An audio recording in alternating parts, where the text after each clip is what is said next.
शादी से 2 महीने पहले दो नकाबपोश शादमीन ने मेरी इज्जत लिट ली। शादी वाले दिन पता चला कि मैं तो हामिला हूं। जब शादी की रात शौहर करीब आया तो सर्दियों में मेरे पीने छोट रहे थे, और जब उसने मेरे जिस्म को देखा तो फिर मैं दिलन बनकर कमरे में पहुंची तो खुद से मेरा दिल बाहर आने को कर रहा था। निकी से लेकर आज रखती तक मुझे एक यही खौफ था कि मेरा शौहर मेरी सच्चाई न जान ले। सहम सहम कर मेरा वक्त गुजर रहा था, और अब वो घड़ी आ गई थी जब मेरा सामना अपने शौहर से होना था। और मेरा दिल बड़ी तरह से लर्ज रहा था कि अगर उसने मेरी सच्चाई जान ली तो क्या होगा। वो सच्चाई तो दुनिया वाले तो एक तरफ मैं अपने घर वालों से भी छपा गई थी। दरवाजा खोलने की आवाज पर मेरा जिस्म कपकप आने लगा। मेरा शौहर चलता हुआ मेरी पास आया और मुझे देखने लगा। मुझे उसके यूं देखने से भी खौफ आ रहा था। मेरा शौहर मेरी सामने बैठा और मेरा गोंग टोलट दिया।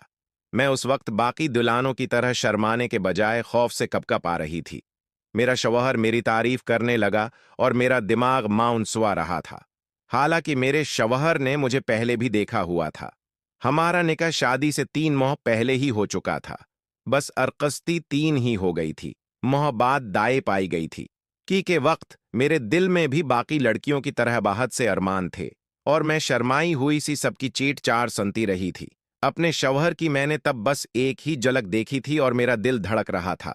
हालांकि वही रहते तो यकीन में भी आज शर्माते हुए धड़कते दिल से ये तारीफें वसूल कर रही होती। मगर वो 1.5 माह पहले जो मेरे साथ हादसा पेश आया, उसने मेरी हिस्ती मिला दी थी। मेरा दिल दुनिया से और जीने से ही उठ गया था। मैं हर पल खौफ के हिसार में गुजारती आज यहां पहुंची थी, और आज जब मैं पूरे हक से उनके पास आई थी तो खौफ से मेरा दिल धड़क रहा था। मेरी शौहर मुझसे बातें कर रहे थे और मुझे उनकी नजरें अजीब खुजती हुई सी में महसूस हो रही थी। बातें करते हुए उनकी नजरें मेरे वजूद पर पड़ी तो वह हुआ सेठ के थे। मैं उनके खटकने पर से हम गई। उन्होंने मुझे गौर से देखते हुए बहुत अजीब सी बात कहते हैं, जिसने मुझे फिर से सूली पर लटका दिया था। मुझे लगा उन्हें मेरा राज पता चल गया है। मेरी वो हकीकत जो मैं हूं इनसे छपा रही थी। शायद वह जान गए थे। मगर मुझे तब हैरत हुई जब उन्होंने सिर जनक दिया और कहा कि मैं तक क्या हूं, और यकीनान तुम भी तक कई होगी तो कपड़े बदलकर सो जाओ। मुझे हदायत देती ही वो सो गई थी और मैं अपनी जगह साकत सी बैठी रही। अजीब इंसान था, इसने मुझे छुआ ही नहीं। मुझे इस बात पर परेशानी हो रही थी और मेरा दिल मजीद भारी होने लगा था। मैं कपड़े बदलते बदलते से लुट गई, मगर मेरे दिमाग में ये बात जा रही थी कि पहली ही रात मेरे शौहर ने मुझे सोने के बजाय उधर उधर की बातें करने का की दिया। पूरी रात में इसी परेशानी और खौफ से सो नहीं पाई थी। अगले रोज वलीमा था और मैं मुश्किल अपने चेहरे पर मुस्कुरार सजाई बैठी रही। आज भी मेरी सबने बहुत तारीख की बला शबा में बहुत खोपरत लड़की थी। फिर शादी के हार संगार ने मेरे हिस्न में इजाफा भी कर दिया था।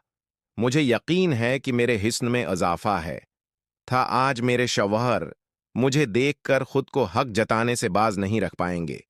अपने हक वसूल करें। इस रात मुझे ज्यादा इंतजार नहीं करना पड़ा था। आए और उनका मिजाज भी बहुत अच्छा हो रहा था।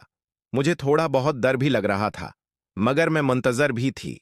लेकिन इस वक्त मुझे शदीद धचका लगा जब मेरे शौहर ने वली में की रात भी यहां वहां की बातें करके सो नहीं को कहा और खुद भैंसू गए।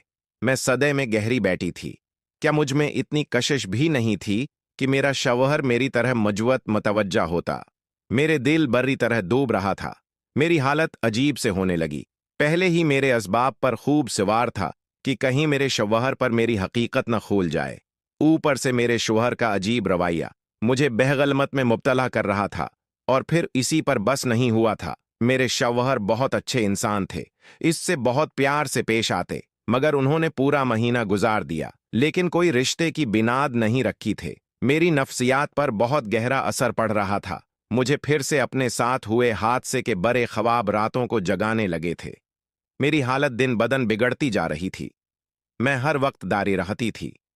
13 माह शुरू हुआ तो मेरे जिस्म हल्के हो गए कि साकात बदल नहीं की, और मुझे यही खौफ था। मैं चाहते थी इस वक्त से पहले मेरे शौहर से मेरा मजबूत रिश्ता बन जाए, मगर ऐसा नहीं हो पाया था और अब यकीनन मेरी हकीकत खोल जाती।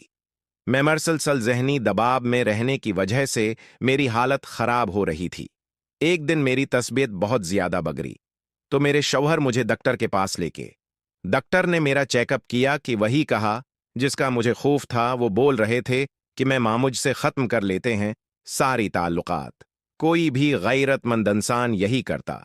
मेरे दिल चाहा मैं चेक चेक कर रहूं, मगर मेरा वजूद बिल्कुल बेजान और ठंडा हो रहा था। डॉक्टर साहब मेरे शौहर को हिदायत दे रहे थे कि जहनी दबाव की वजह से मेरी हालत नासाज है और मुझे अच्छी खुराक के साथ अच्छे माहौल की भी ज़रूरत है। वो नहीं जानते थी मेरा ये नाजायज बच्चा है। मेरी आंखों में 6 माह पहले हाथ है साक्षी फलीम की तरह चल रहा था। 3 माह पहले अपने निकाह से तकरीन 1 माह बाद में एक सबा अपनी यूनिवर्सिटी जा रही थी, जब मुझे 2 नगाहबोश जवान ने अगवा कर लिया था।